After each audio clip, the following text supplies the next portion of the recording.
Good afternoon, everybody. Thanks for coming. My name is Dan Chibnall. I'm the STEM librarian at Drake University in Des Moines, Iowa. I'll let my co-presenters introduce themselves as they come up. Welcome to From Fakes to Facts, how librarians can foster critical thinking among all students. The plan for this afternoon is each of us is going to take about 5 minutes to talk about a different thing that we do at our respective shops. And then we don't want to talk too much. We want to hear from you, questions. We want to hear your ideas. So we want to learn as much from you as hopefully you learn from us. So I've been honored to lead us off. So I will get started. So, and I'm just going to set a little timer on my watch so I don't go over too much. So where do I come into this? I'm the STEM librarian, so I teach a lot of science research, but I've been fascinated by misinformation.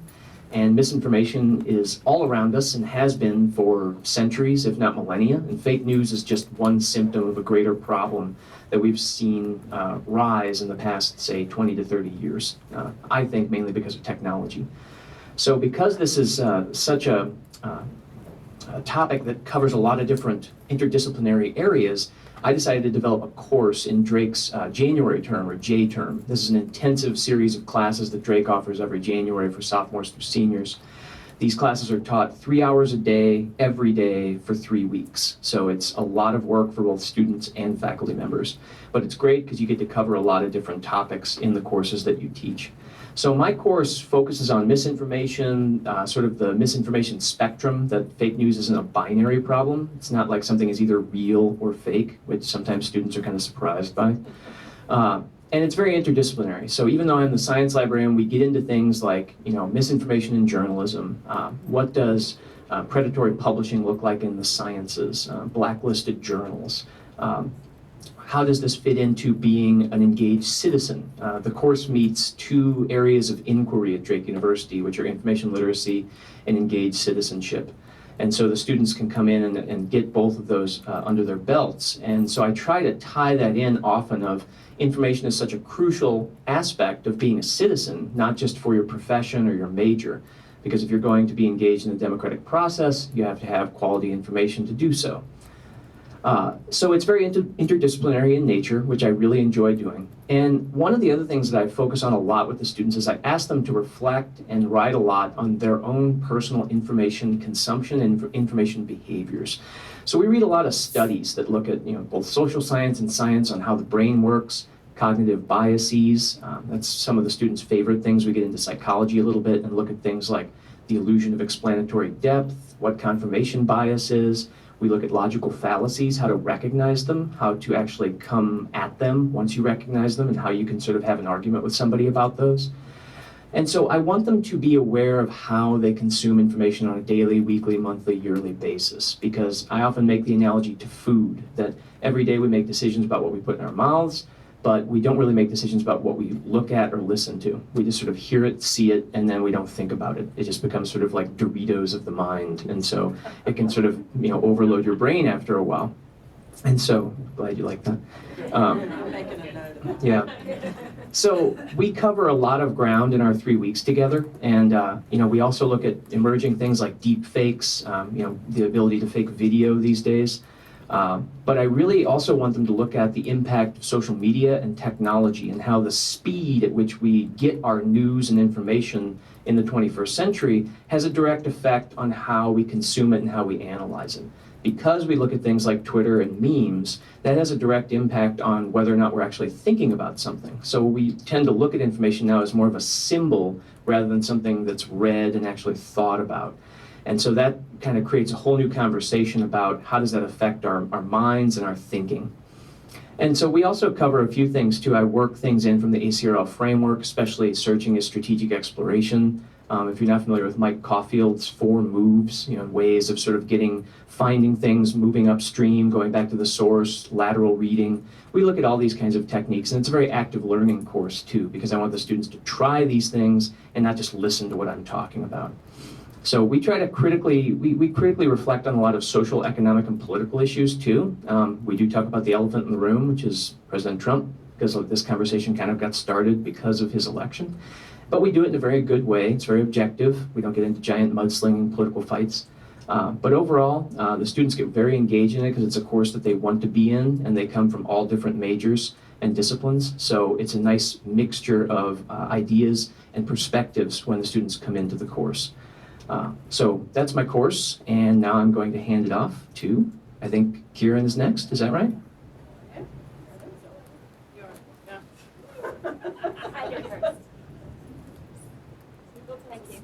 I know. I'm surprised. So hi, so my name is Kiren Shoman, and I'm from Sage Publishing. And I wanted to bring and share with you a publisher created course which Sage launched last year, a critical thinking online course. And sort of just a little bit about why we did that. I think from our perspective as a publisher, we put a lot of effort and thinking about our position as a social science publisher in particular. We see ourselves as really wanting to make sure that we're a strong champion of the social sciences. I think in a sense there's a big link between the fact that the heart of social science education is really about asking questions and drawing data from different sources, and recognizing that students are learning in sort of complex multi-causal environment. There's often not one answer to many of the questions that they're asking, and lots of different ways in which they're influenced or they're interacting with data differently. And for us, critical thinking just kept on coming up. Information literacy also kept on coming up, and we had been working in our print world on a really exciting textbook around critical thinking that was really about engaging with students and getting them to want to read and to want to turn the page. And so we did some really interesting, innovative sort of design of the print. But we also recognize that increasingly, students are online and they want to have online learning experiences as well as print.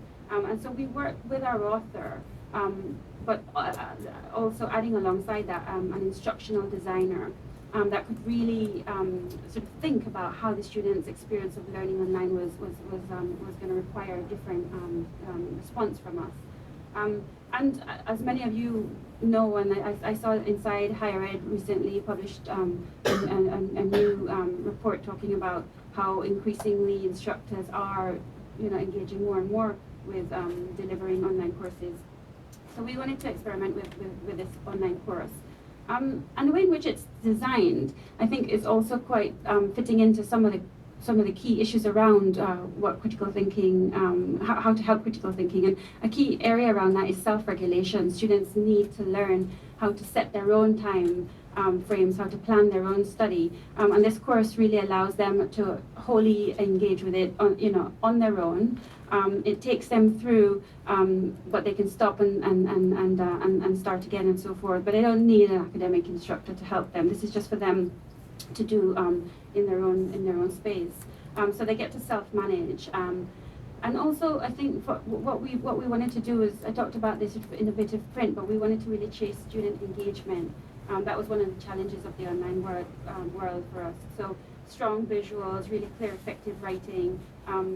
But also like tailored feedback so that they could have interactive quizzes, yes. But one of the things as well that we wanted to make sure was that in many cases there isn't a right answer, and so they get a response to a question, but it's not, oh, well done, you got that right. It's like, actually think about it. It might not be right and it might not be wrong, and sometimes you can't have. It's not binary, which is interesting to hear. I already said. So we see it as an institutional delivery. It's not something that students. We're selling to students, and that's another thing as well that we're interested in, the question of like where are students themselves determining that they want to take a critical thinking course, or where are they being told, and how much is it embedded in terms of the instruction that's being offered at the institution. What I've put up is what Tom describes as 5 key techniques for critical thinking, which are hopefully a little bit self-explanatory. But just to pick up on the thing of technology, I think Tom himself, one of the authors that's fed a lot of the material for this, is himself a very critically engaged technologist and philosopher around technology. And definitely recognizes the value of students having to question what they're getting through this constant barrage of information that's coming digitally to them, but also what is the role of technology in their lives? How are algorithms influencing what it is that they're seeing in the first place, and how are they able to sort of disengage from that and challenge technology to be better rather than just assuming that you take it as it is. So I think I'll stop there. That was just a little bit of a taster of what we've done. He has 10 commandments, which I think are really fun and good things to follow. And the first of it is, first and foremost, slow down, which I quite like. So I'm going to stop. And can I just, while I'm here, make my apologies that I'm going to have to walk out at just a little bit before 2 because I've got a flight to catch, not because I'm not interested. Thank you.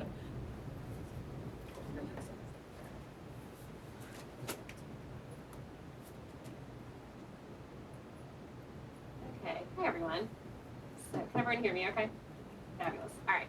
So my name is Sarah Morris. I'm the head of instruction and engagement at the Emory University Libraries, and I've been fortunate enough to work on some interesting projects around misinformation and media literacy over the past couple of years, and many of them sort of in K through 12 media literacy spaces. And something that's really struck me about conversations sort of happening in those spaces is how much stuff resonates back with the things we do in libraries.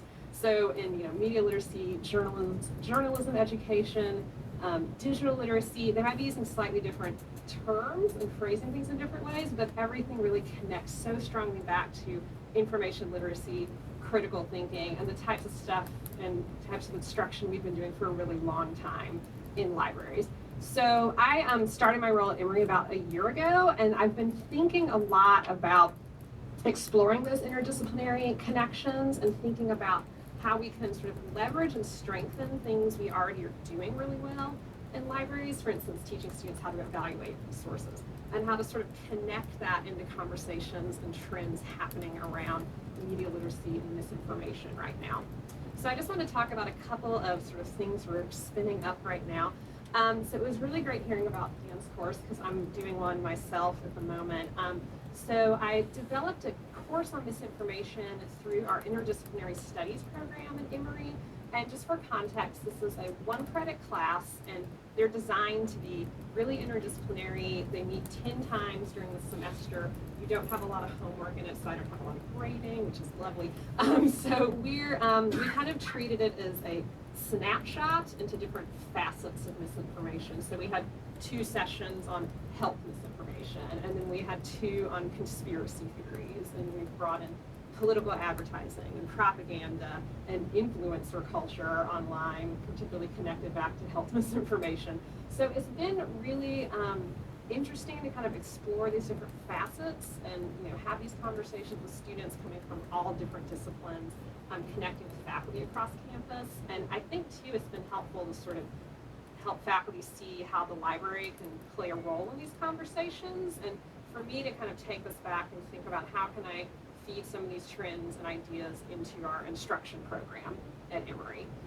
So the next 2 bullet points kind of point to that. So we've launched a new sort of workshop programming this semester. This is really looking at incorporating more media and digital literacy in the topics. And so we've been partnering with different people on campus or targeting these at undergraduates. We have sort of this required first-year student class, I'm sure many of you have. Ours is called PACE, but it's essentially a University 101, seeing lots and lots.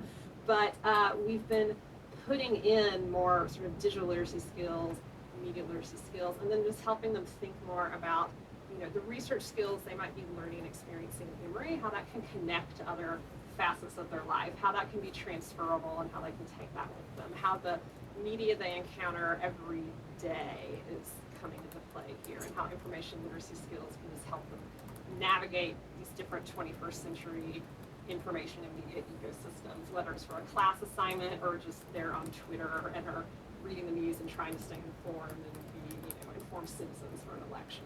So how all of that comes in.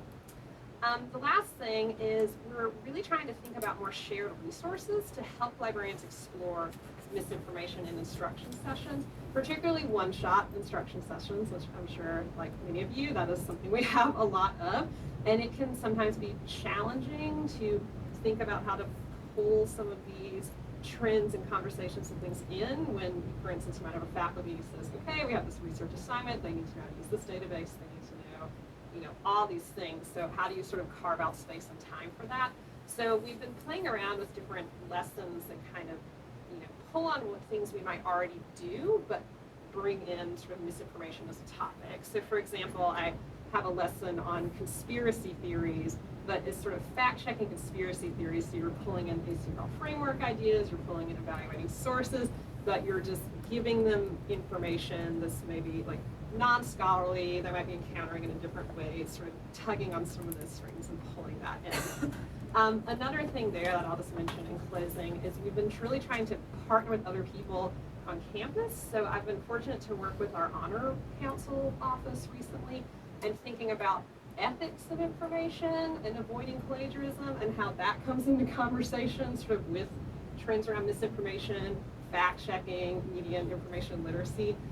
This is pretty new for us, and I'm still kind of working out ideas on it, but it's been in sort of exciting conversations and collaboration so far, and we're kind of toying with some ideas around different workshops and things we could pursue. So that's just, in closing, something that we've been thinking about with these. So I will hand it over to our next speaker now. And I'll just, Yeah, yes, okay. yeah, it is, yeah, so. Amanda can't be here sadly, so Yeah. we'll So- hand it over to you.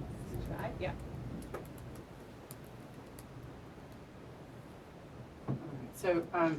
So I'm Roz Tedford, Director of Research and Instruction at Wake Forest University. And Amanda was going to be here from Credo, but unfortunately couldn't make that. So this is the information she had provided. Credo does have something that you can subscribe to, right? That's sort of a curriculum on information literacy. That's something that libraries can subscribe to. I'm not sure that any of us up here actually have it. Do you all have it? Okay, so we're completely not experts, so I'm going to skip on to my part, but we wanted to have this information up there in case anyone wanted to jot down that that Credo does actually have that. All right, so here, me. So I am head of research and instruction at Wake Forest, and we have a really robust credit-bearing information literacy program. So we teach between 15 and 20 elective classes every year.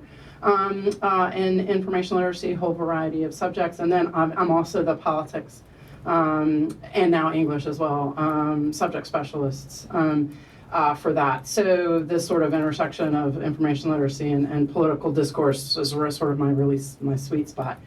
And I met with some of y'all may know him, but Hugh Womack, who's another social science librarian with me, like literally the day after the election in 2016, we looked at each other and said, we've got to start teaching credit-bearing classes on these issues. So we taught last fall one of our half semester, 1.5 credit class. I think we called it fake news. We've now changed that to misinformation and disinformation because our journalism department kind of got their knickers in a twist. Anyway, we've sorted it all out. But anyway, that's another whole political thing I'm happy to chat with anyone about later. So, but what we knew was our ultimate goal was we wanted to teach this as a first-year seminar. So Wake Forest has every freshman has to take a 3-credit first-year seminar taught by faculty all over the university on a whole variety of issues, Sherlock Holmes's, right, methods of deduction, like whatever. So we knew that that was our ultimate goal. And finally, 3.5 years later, we'll be teaching that as a first-year seminar for the first time in the spring, and then again during the election in the fall next year. So we can't wait. And honestly, if I could do nothing but this and teach people about misinformation, disinformation, I'd give up all my other job duties. However, I can't do it. So, but sort of leading up to this, we've developed like our sort of thing is we will get in front of anybody and talk about this, any aspect of it, whatever. So we have put ourselves out there in a whole variety of ways on campus. So we did a lifelong learning class last summer, which was fascinating. So that is 6 sessions, 2 hours each. And this is with mostly people sort of my age and older, so us old people who are a part of our lifelong learning program. And we filled the capacity with 18 students in that. And that was really amazing. And as we were developing that, we had a lot of people on campus who were like, I'd like to learn about this stuff. So we developed a 3 workshop session that we did over the summer. And the first one is on the mechanics of fake news, and the second one is on the psychology, where we do all cognitive biases and logical fallacies. And then the last one is how can you be better, right, about this? Like, how can you, like, what physically can you do to be better about this? And we have we've gone and talked into a bunch of classes with it, so we will talk to anybody. But what we decided early on, our big worry teaching it last fall, for those of you who don't know, Wake Forest, like Emory, private, liberal arts, fairly fluent students, what we didn't want it to happen was it to become sort of this, this like argument-based, right, debate, political, left, right, red, blue, whatever. So the way we decided to frame it and how we frame it now with all of the sessions that we do is a systems approach. So we look at misinformation and disinformation as a system, and there are people who create it, and there are people who distribute it, and there are people who consume it. And the only way that you are going to get rid of that system is to stop the consumption. It's just like the drug business, right? But the focus tends to be on, right, as well with the drug trade or whatever, on the creators and the distributors. So we try to sort of pivot and say, really, they're going to always be creators and distributors as long as they're consumers. So we try and focus that on the consumers, which means we bring in a lot of the critical thinking sorts of skills, right? How do you look at this and determine what were why would they have created this information? What were their motives? Follow the money, and the money isn't always physical money, right? It's sometimes people get benefit of it, profit off it in other ways, right? Attention, whatever. So we have students really look, and I say students, but that's whoever's sitting in front of us. Really look at critical thinking. And I will say, I was, and I think Sarah was as well, early sort of reviewers of the Sage product, and we have not yet purchased that, although we're just starting actually looking at whether we need some standalone things to offer to faculty, because this need is so is growing on campus. So we are looking at that. We learned several lessons. And one is that our students are not the problem when it comes to distributing misinformation and disinformation.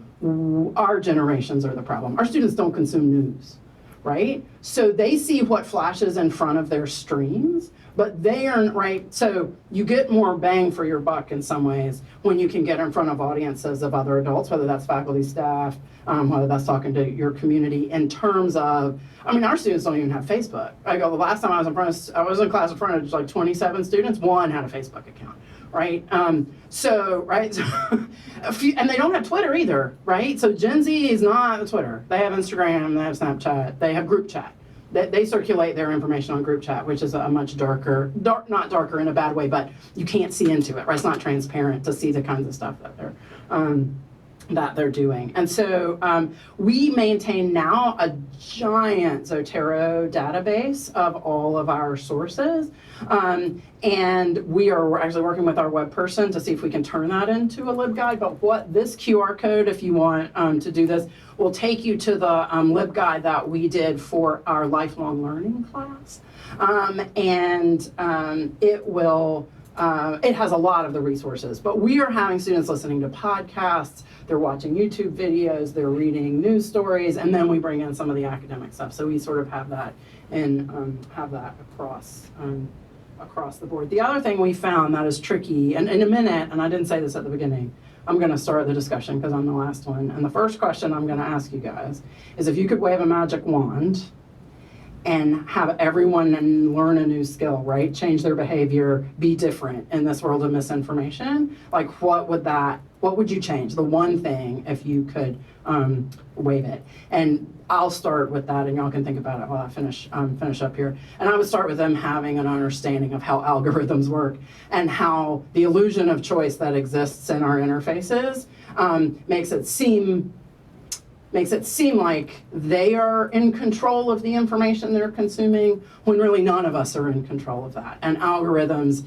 are the key. And so we spend a lot of time, in fact, in our first year seminar, we're going to spend an entire week on algorithms and how they work, and how, once you understand them, you can start to see sort of how insidious they are across every single platform, across across everything. So that's what I would do. The other thing our students have trouble with, and I'd be curious to hear how other people do, they really don't want to criticize Amazon or Google, right? Until you really get in there and show them some of these things, their initial knee-jerk reaction is to defend it. I'm going to defend Instagram, which of course is owned by Facebook, right? I'm going to defend YouTube, which of course is owned by Google, right? I'm going to defend these things because I get so much joy out of them and they're such a huge part of my life. And if I suddenly say they're horrible, then what does that say about me? But once you can get over that, their minds are blown, and we had students canceling their Twitter accounts and writing, angry letters to people. But it is hard for them to start criticizing those technology companies. We talk about iPhones, we talk about Google phones, is really hard for them on that. So that was a fascinating thing that we did not anticipate, because they're super critical of things, right? Right? Okay, boomer, right? Like they are really critical about institutions, right? I mean, I see this, like they're willing to be critical about the university, but do not touch Google. That was a shot, like we really botched that class. I will say we will go back and do that better next time, because we were not prepared for like the virulent defense they wanted to sort of build up, right? Circle the wagons around my precious YouTube. Anyway, that all started from a great video, if y'all haven't seen it, called The Miseducation of Dylan Roof. Have y'all seen this? So a Southern Poverty Law Center, and it's about how what he typed into Google led him down the rabbit hole of white supremacy, searching black on white crime, the Google algorithms, all of that, right? And of course we're very close to the place where that horrible thing happened. But anyway, if y'all haven't seen it, but that was not about to be YouTube's fault, right? Or Google's fault. So anyway, it was good. It ultimately came out all right. All right, so here's our discussion questions. Number one, and these are just things we thought y'all might want to talk about. We are not married to a single one of these. We want to hear what you all are doing. We want to hear what your concerns are. We want to hear about, like, if there was a perfect product out there that, that we could all, like, what would that look like? But our first question is, if you could wave a magic wand and have everyone have a different skill, do something differently in the world of misinformation and disinformation, what would that skill be? What would it be? What would you change?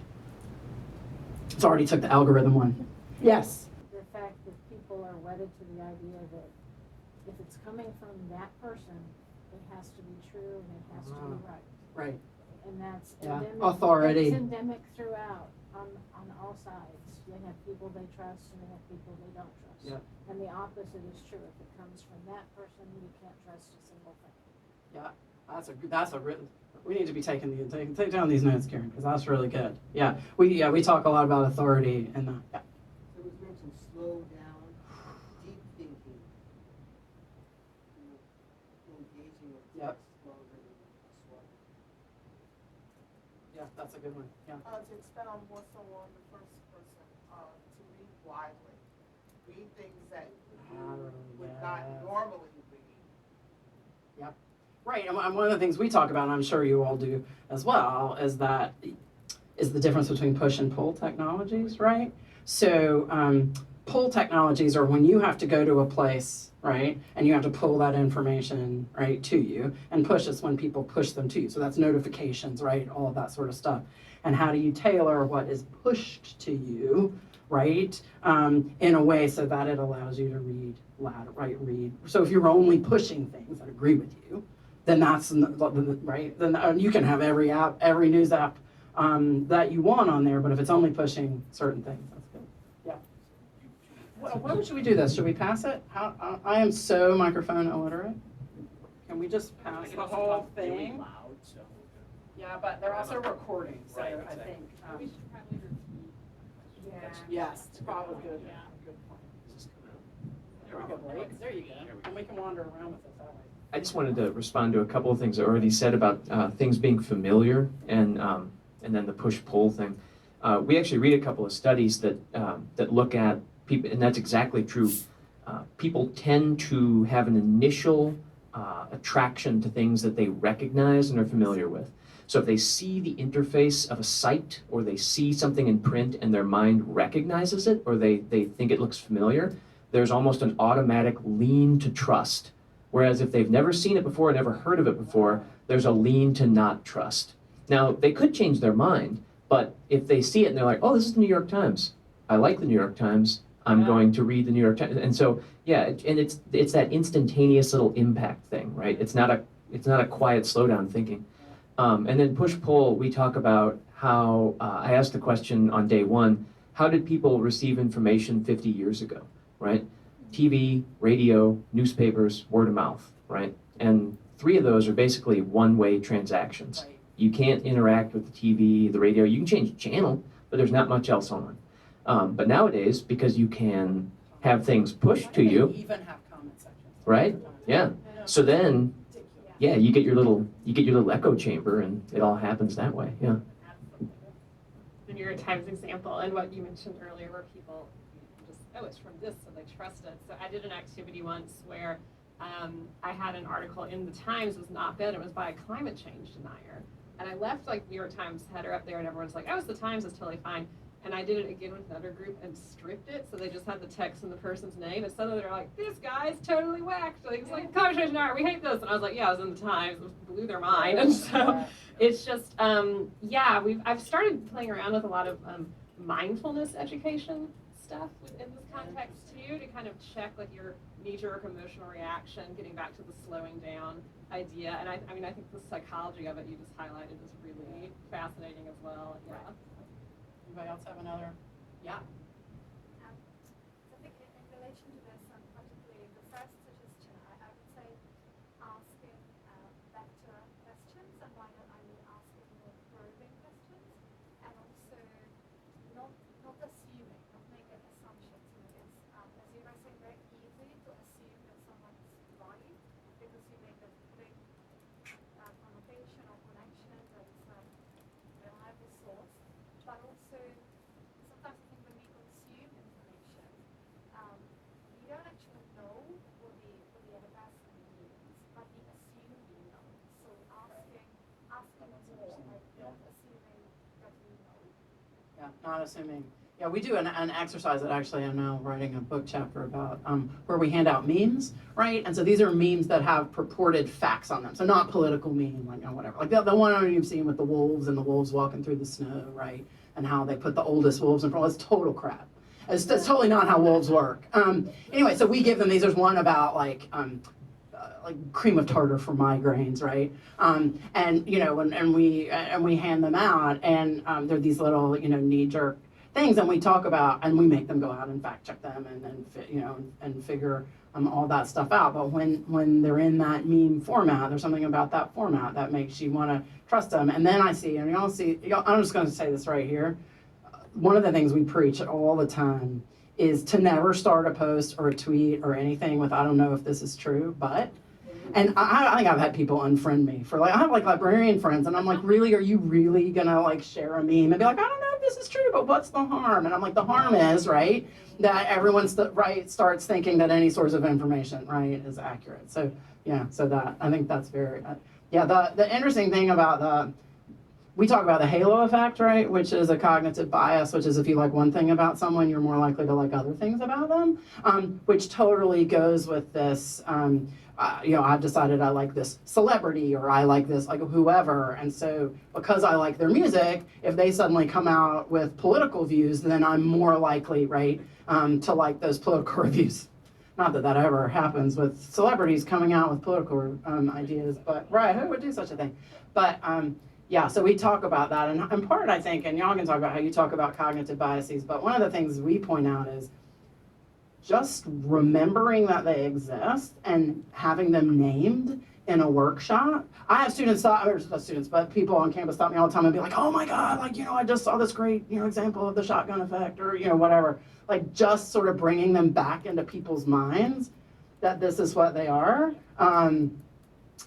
Right, it's sort of an inoculation, right, against getting, oh, we hope it is. I'll just touch on that real quick. Yeah, because naming them is so important. Like I like to show them, there's this slide I like to show called the Cognitive Bias Codex, and shows the brain surrounded by all the different cognitive biases. And I say, when you're born, you don't get a user's manual on how your brain works, right? You just learn on your own from your parents, from your teachers. Look at all these things, these weird evolutionary shortcuts that we have problems with, right? And one of my favorites is whataboutism. Right, and I use YouTube videos a lot to teach logical fallacies because they show up everywhere in the news. And once they know what to look for, and once they know that it has a name, then they can recognize it. And they always come back either later that week or later that semester, and they're like, Mr. Chibnall, I saw whataboutism like 3 times yesterday. You know? Anecdotal evidence. Right, Sample exactly. size of one. Yeah. Right, your N is one. Yeah. My uncle smoked till he was 90. No, my students do the same thing, and I think it's empowering for them too, because suddenly it's like I can identify this, I can name this thing. I'm like starting to see this in different ways. So yeah, I've used that cognitive bias codex as well, and I think information is beautiful has this infographic on logical fallacies. Oh my God. Yeah, okay, yeah. Oh, We'll take notes to put in the link. Anyway, Dave it's and the so Karens. it breaks it down. It's really wonderful, and a lot of them just they're so into it now. And yeah, I have students like in the semester and they're still sending me examples and things. One of the things we've done with that information is beautiful thing, if y'all need a classroom exercise that's really quick, is that we break them into groups and we tell them each to pick one of those things and then to go out on the web and find an example of it in a comment section. And students have never picked one that they can't find. One, like something in the comments. I'm like, you go to the comment section of a super popular YouTube video or of a New York Times article. So that's a super fun. And then they're all out there, talking about, is that ad hominem attack or is that, whatever. So, yeah. I got a question about, I know you guys, none of this is like new. This has been going on for misinformation for years. How, I guess, do you cover that in your classes as far as the history, and where do you start? So we do several things. So one, we have a whole lecture on the history of it, and we stop at the invention of the internet, and then the next class we pick up sort of after the internet. But we talk about Procopius, who was this Roman guy who wrote this whole history of the emperor. Now I'm going to forget who it is. It's Justinian or somebody. But he had like this whole fake history of Justinian, like under his bed, just in case things started to go bad. And when things started to go bad, he like pulled out the fake one and was like, this is what I really mean. And actually for our first year seminar, I think what we've decided as their final project is we're going to do a 16-episode podcast, and each student is going to do one, and they're going to have to pick an example of historical. We talk about the Spanish-American War. We talk about there's a ton of different, but it is important, I think, to talk about those historical. We talk about Paul is Dead with the Beatles. A lot of them are like, who? Anyway, which is sad. But we talk about a moon landing, JFK. There's 1,000 that you can talk about. But then when we start that second class, we really talk about how the internet, right, has just made your we say, okay, so you're a moon landing denier. How would you have found in 1985 other moon landing deniers, right? How would you have known if the person living next door to you or the person down, you wouldn't have known that, right? You would have to write in and you become like, you get the magazine or whatever. And now all you have to do is like, did we really land on the moon? And 4 clicks in and you are in.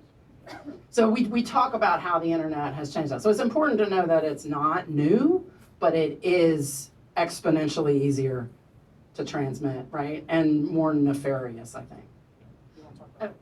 I definitely use historical examples a lot. So in the class I'm doing, we're kind of going more like thematically, but we always open up each time with sort of here's historical, like snake oil salesman for health information, or we did the moon landing because of the anniversary, etc. But I like to frame it as you do with how the internet has really changed things, and so.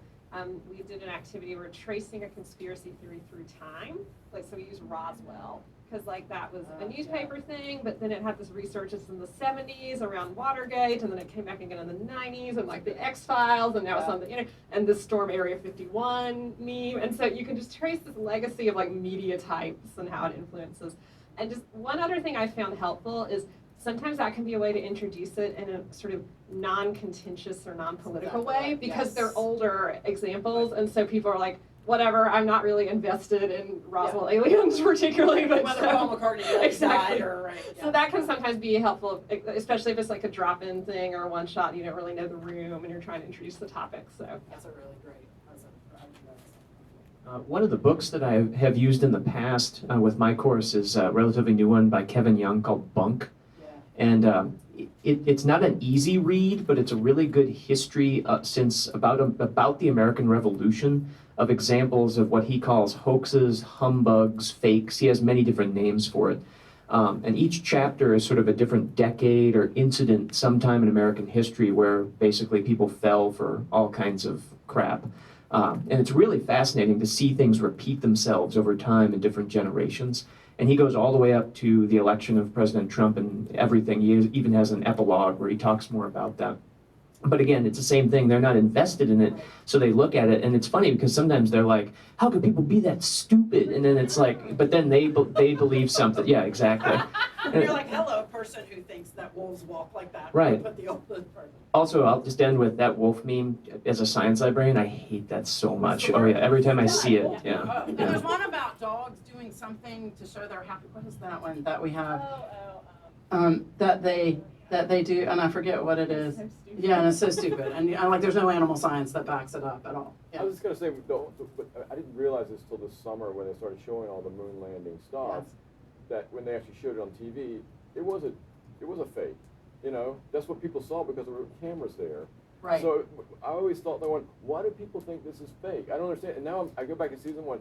I get it now. I think I get it because they showed like what was happening that wasn't happening because it was a dramatization. Which raises an interesting thing, and I listen to NPR all the time. So there was some show on NPR last week where someone was talking about the War of the Worlds and how there wasn't really the panic after the War of the Worlds that we all seemed to, and I was totally blown away by it, right? And they're like, and it sort of, this sort of urban legend came down that people were freaking out all over the country and there was mass hysteria and people like jumping out of the windows and it's a great example if y'all haven't heard it, and I can try and link to it if I find it, because it was a student at University of Michigan. I don't know if anybody here is from University of Michigan. He was getting his master's degree and he found out that they had a trove of letters that were written to Orson Welles right after that, and that the National Archives had a trove of letters of people who wrote to the FCC right after that broadcast. And so he did primary source research looking over these letters and realized that there was no real mass panic. And the reason that we all think there is because the newspapers who wanted to publish about it the next day or 2 or 3 days later wanted something to say about it other than Orson Welles did a radio broadcast. He'd been doing those broadcasts for a while. And they found like the 3 examples and then hyped up those examples and called it a panic and hysteria when really it was these sort of casual little examples. So it was absolutely fascinating, but I was sitting there listening to it going, if someone had asked me yesterday if there had really been a panic after War of the Worlds, I would have said, heck yeah, people were doing all right, crazy things.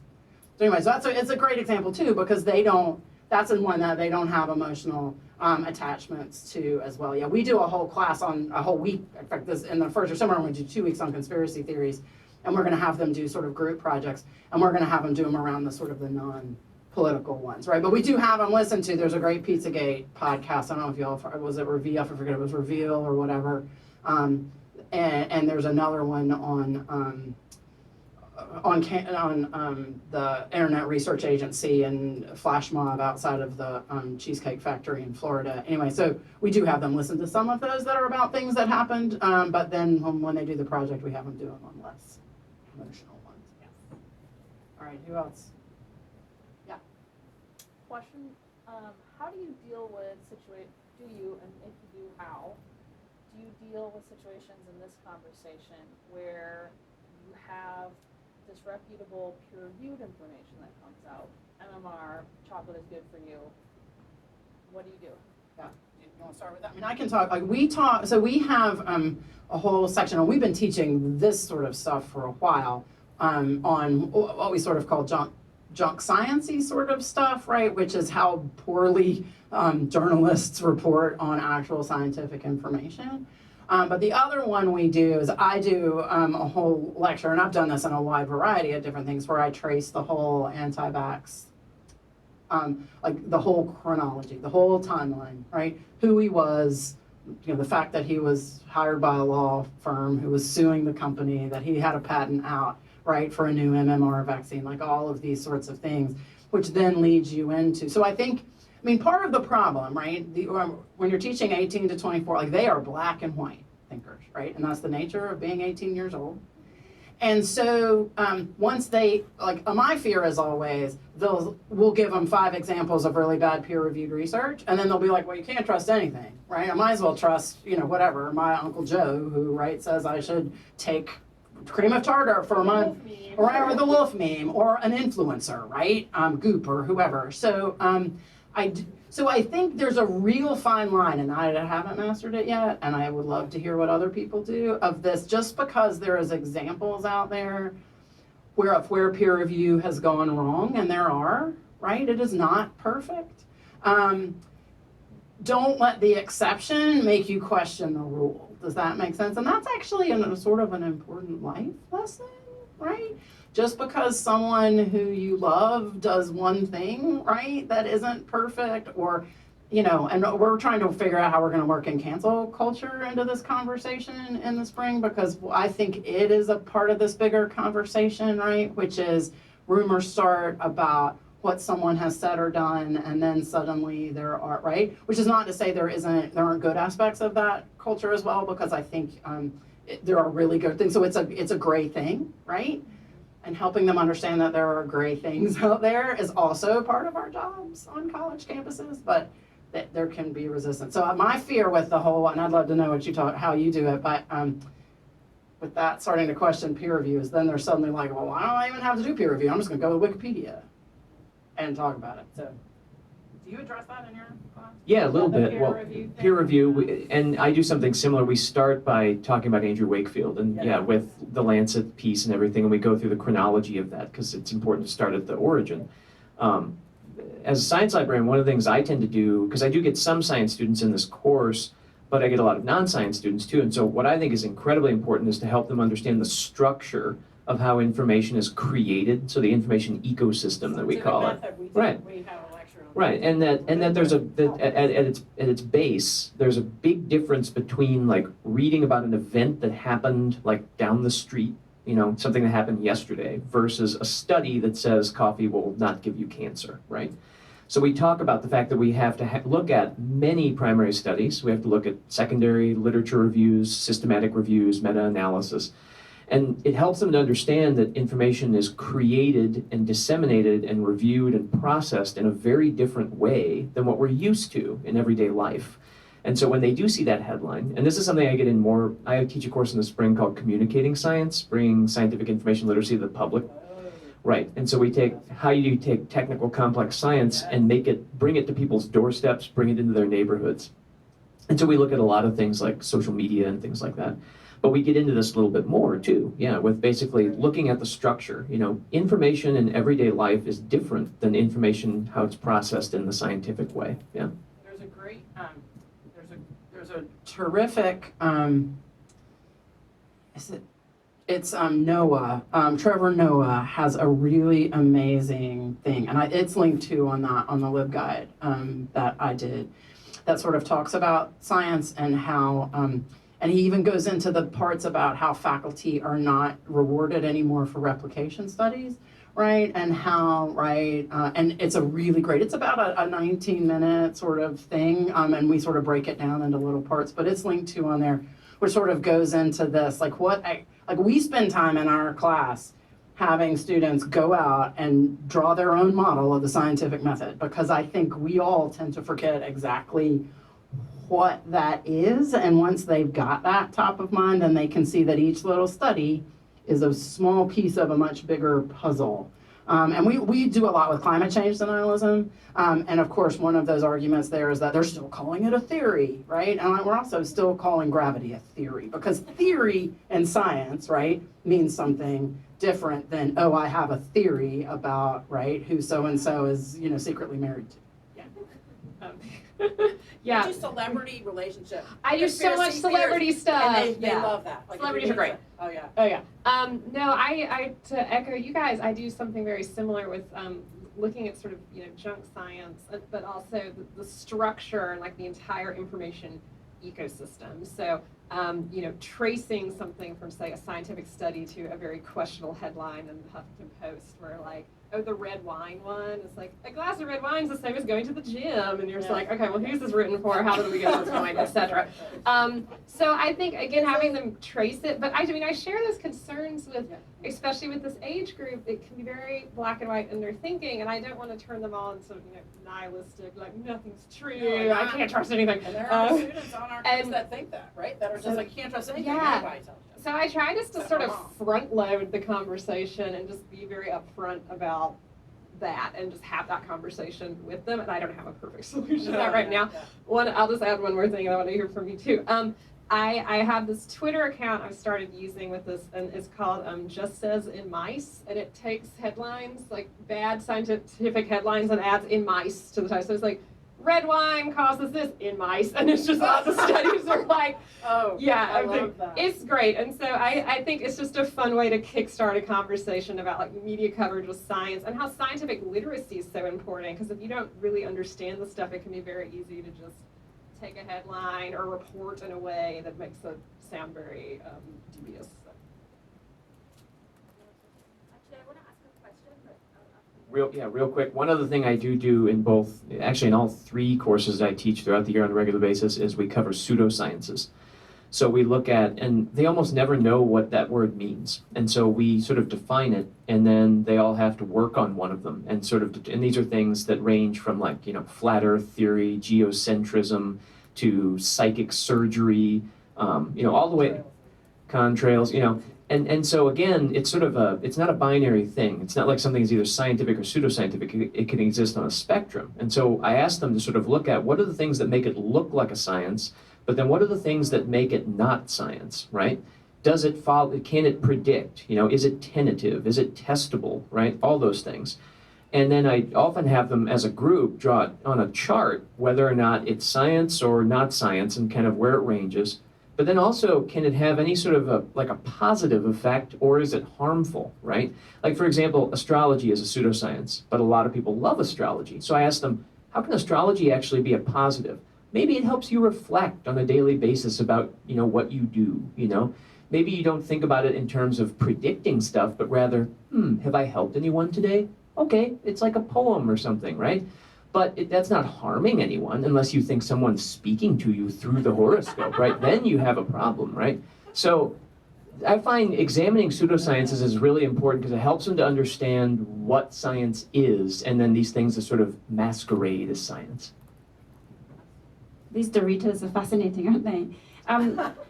I wanted to ask a question about, because it's interesting hearing about how much work you're doing and about the students that you capture, but the university is huge and there are so many. And so in some places there's a sense that that learning that's embedded within the different sort of courses that students are taking also needs to be a part of their learning experiences. And how much are you able to take what you've done, where students are on the course knowing that they're looking at critical thinking quite deliberately, and help others that are teaching embed a lot of these practices and make sure that they're really translating more widely?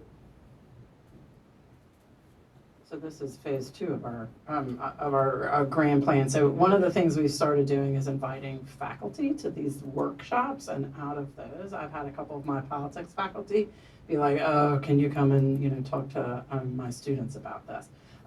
We have a journalism program. I mentioned there were some political things, and they teach a news literacy. And our biggest hurdle with them was explaining that we weren't just teaching news literacy, but overall information literacy. Like, their news literacy class is not teaching algorithms, and it's not teaching junk science, and it's not teaching a lot. So we finally come to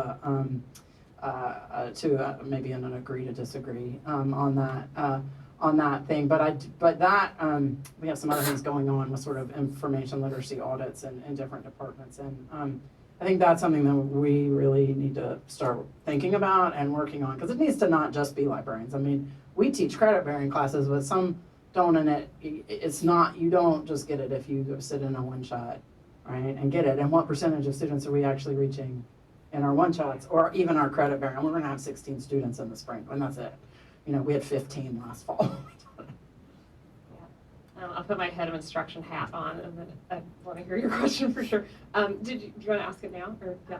Go ahead. Okay. So yeah, I mean, we're kind of doing something similar where I think it's just really, and I've been in my role a year, but really trying to be very strategic with campus partners. And I mean, as much as I'm passionate about this topic, to me, this is just part and parcel of our information literacy program and what librarians can offer and what we can bring to the table and how valuable we can be in these conversations. So it's like part a marketing issue at times, part a collaboration issue. So just being very train the trainer opportunities, like working with grad student instructors, like partnering with people on campus, like trying to connect with faculty, do assessments, just anything we can to sort of get this out there and let them know what we can offer and how we can support that. Because at least on my campus, I feel like a lot of faculty are really interested in this, but sometimes They're worried, right? they get worried about it, but it's a time issue, it's not, and so just, I think opening up dialogue and thinking that through with both faculty and other, we have a civic engagement office on campus who is thinking about this in terms of like the upcoming election and stuff. So, I mean, yeah, having those conversations, I think, has been helpful. Yeah, so this kind of ties into that. I'm curious what evaluation strategies you have used most in your classes, and whether this work you've done has changed how you teach those one-shots. So in my department, we mostly use the CRAP method in one-shots, and I taught a credit bearing course for the first time this fall, and incorporated, I introduced CRAP, but I also did some lateral reading, some of my conference work, and it was interesting. I kind of asked the students if they had a preference, and I was surprised at how many of them actually seemed more drawn to CRAP. I don't know if it was because more of them had heard it before, maybe, but I'm wondering how that has impacted your one-shot instruction. Yeah. I'll just kick it off. Love to hear from you guys. One thing I've been doing more, because I've been trying to think about how sort of mindfulness and slowing down your media consumption can fit in here. So I've actually been doing some assessments of just how do you feel about the media you're consuming, or after this, are you feeling more confident in your ability to identify some of these things, as well as sort of those like knowledge checks, like can you explain bias now, or things of that nature. But yes, I've been some more affective assessment, which has actually been interesting to help talk with other people on campus about how this is a much sort of an emotional, confidence building issue in certain ways. So I'm a full disclosure, and y'all can take away my librarian's card if you want, but I've never actually liked the CRAP method. I've always thought it's some people are nodding, thank you. So I want to put a plug out for a book that I ended up just being asked to review, sort of not out of the blue because I'm a reviewer, but they sent me this book and asked me to review it for Technical Services Quarterly, I think.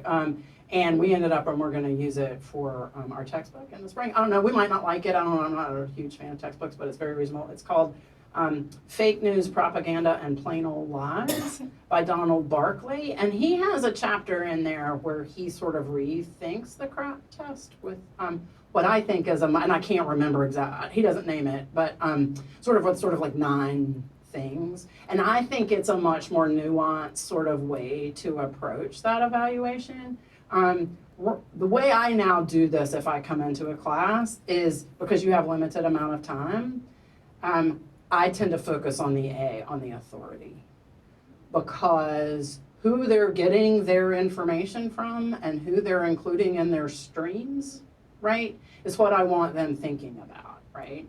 And what are the motives behind those people, right? And what sorts of people should you be looking for to give you the information you need for this particular project, right? So I tend to focus mostly on who is telling me this, why are they telling me this, why should I, right? Like what, and is the fact that it's coming from them an okay thing in our, for this particular project. So I deal with political science students, so they're sort of all over the place, right? United Nations, right? It's all free, it's all on the web. You can find it in a Google search. It's also really good stuff. So I don't know, I guess this is just like, if I have a short amount of time, like I'm focusing on the authority and really sort of dissecting who that is. And is it the right source for this project? And not, is it a good source or a bad source? My problem with CRAP is that I think it gets that sort of checklisty, and if you meet 4 things and it sort of puts things in buckets, when really I want them to start having more nuanced knowledge. And honestly, I see this at Wake. Now your mileage may vary because Wake is a different kind of school, but they know CRAP. They've been taught it in high school, right? But they've never really had it challenged. And I'd rather challenge them to think, hey, sometimes Wikipedia is the best place to go, right? Sometimes it is. You're some obscure politician out there, and maybe the only place you can go to find stuff on them. So that's me and my dislike of credit. So I do a variety of things. A couple of things that are kind of my favorites. It depends on if I'm talking to like first years or seniors or whatever it might be. But I do kind of a hybrid activity where so what I do is I find, depending on if it's like environmental science or biology or chemistry or whatever kind of class I'm talking to or working with, I'll break them up into groups, and then I'll give half of the groups, they're all looking at the same source, some sort of like kind of quasi-questionable source, right? Something on the web. And I give half the groups some version of Caulfield's 4 moves. So they have to use that as their template to analyze this site. I give the other groups some version of the crab test. I don't tell them that they've got different ways of measuring it or analyzing it. And then we come back together and compare the different methods. And so that way everybody's learning both the different methods of doing this. But what I've found since doing this, I started doing this, I don't know, about a year and a half ago, is that I'd say that Caulfield's test is about twice as likely to find questionable material as crap is. Now I don't know, and I don't know if that's just from the classes I'm working with or what, but I like to expose them to both ways. And I don't call it like, 4 moves or crap or whatever. I just give them questions to answer. So that's one thing I do. Another thing I do is similar to something you mentioned earlier, and that's where I do bias detection and knowing, not just bias, but knowing when what I call a red flag goes up. So what I do is I find usually 4 or 5 different types of sources. So one might be like an op-ed piece. One might be part of a scholarly article, like a primary study. One might just be like a newspaper article. But what I do is I strip out, and this takes a while, but it's worth it. You strip out every possible piece of contextual clue as to where it came from. They don't know who the author is. They don't know the title. Everything's in the same font, the same size. All hyperlinks have been removed. There are no ads, nothing. It's just plain text. And then they have to go through that, and they have to indicate places where they think something seems amiss, or there could be bias, or there could be a subjective opinion, or maybe the sample size is too small. And that way they have nothing to go on, like, oh, this is from Nature, or, oh, this is from Fox News, or, right? They have nothing. So it's really interesting to see what they pick up on when they're not distracted by contextual clues. So that helps, yeah. Was anyone at that incredibly cute and fun session yesterday about that did the game show about students? Anyway, they talked about something that they're calling sort of container collapse, right? Which is this idea that absent of I see this as a glossy Time magazine thing or a thick book, like whatever, and how hard it is to have students differentiate between the types of, like, even what it is. Like, is this a book chapter? Is this? So in our credit-bearing classes, one of the things we have made sort of a learning outcome is to be able to dissect a bibliography. So you start with a bibliography and you work backwards, right? So here's a bibliography, and on this bibliography are these 10 things, right? And sometimes you do it and you have them do it, and then you put them in a group and they all have to agree, right? Before they report out, they all have to come to the same consensus. And it is hard for them, absent of those sorts of things, to sort of figure that out. But I've been thinking, like, since that session yesterday about that idea of how do we do a better job explaining that this is an op-ed. And they had a magazine article that was in JSTOR, right? It was one of the things. And the students all labeled it a journal. Because they're like, oh, JSTOR, that's a journal, right? They'd done these studies where people had, like, talked out loud as they did these things. It's really, really fascinating. And it it wasn't. It was a 2-page little article from something new, like, Science News or something, but it is a JSTOR title, but it was not a journal article. And then they were trying to force it into a journal citation. Anyway, super interesting. But I've been thinking a lot about that and how we, how that's also part of all of this, is to be able to determine what it is. Okay, I'll just do a quick plug for container collapse. Like, it's a super cool theory, and it's this idea too that, like, the internet has helped to, like, strip identifying information. So, like, all tweets look like tweets, and it's like, what is this, or where did this come from? Right. So, yeah, I've been kind of pulling on some of those ideas, kind of back to what we were talking about earlier with this idea of these information ecosystems and structures, and how I think important it is to sort of emphasize that for students, that they're a participant and a producer and a consumer and all these different roles within the system, and then think about that on that broader scale. So. It might be a quick one. Do any of you get into teaching how to respond to misinformation? or they go home on holiday break and grandpa is pontificating about his conspiracy theories. So we asked in our that lifelong learning class. So our students, our feedback from our half semester class was, and we said, what didn't we cover that you would like us to cover that we should cover when this is a full semester class? And we got strong feedback that now they knew how bad it was, but they didn't know what to do to make it better, right? So when we did our lifelong learning class last summer, the whole last 2-hour session was on what you can do. And I sort of exposed myself and I bring up my Facebook feed and we talk about plugins you can get for Facebook, Social Fixer, if y'all haven't heard of it, which has issues, but I like it. We talk about Chrome plugin, NewsGuard. I don't know if y'all know about this. Is Chrome. It's Safari plugin. It's a Firefox plugin too. NewsGuard, which sort of it does nutrition labels for all news sources. We actually brought out research about so if giving data and facts to someone who believes something that is incorrect is actually shown, thank you cognitive biases, to make them more likely to believe that, right?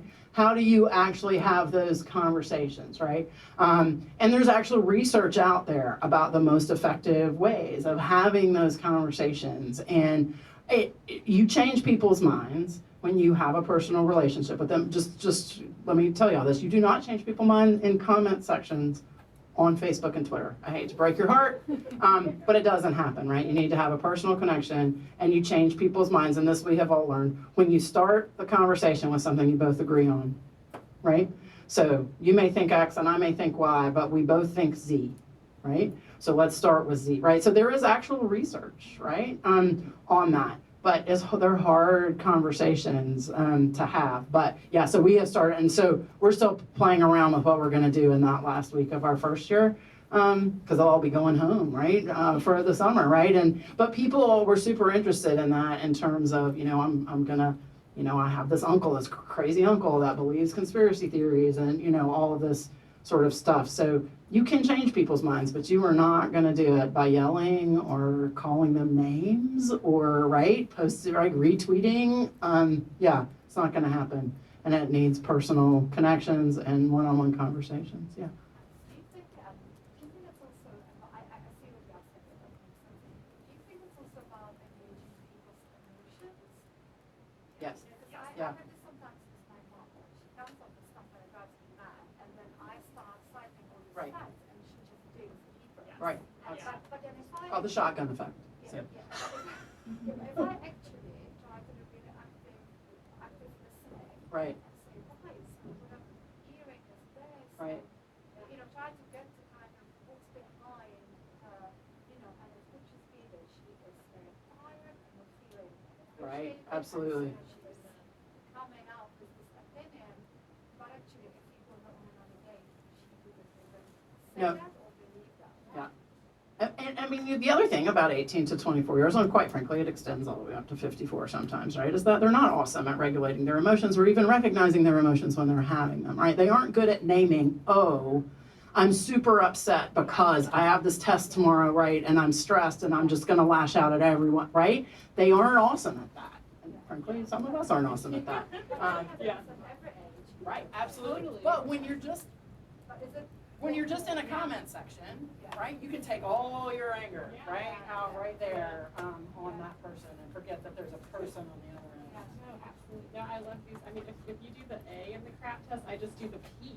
Yeah, it's like, what is the purpose That's good, of right? this? Yes. And kind of, why does this exist? And why might someone believe this? And get into the emotions. And that I had my students read this study about sort of the values anti-vaxxers often hold, like the things they value and hold dear and what might make them buy into this. And so I think kind of starting from almost the place of that kind of understanding and having those conversations is something we talk about. There's a study that we use that looks at the different definitions that conservatives and progressives have for fairness.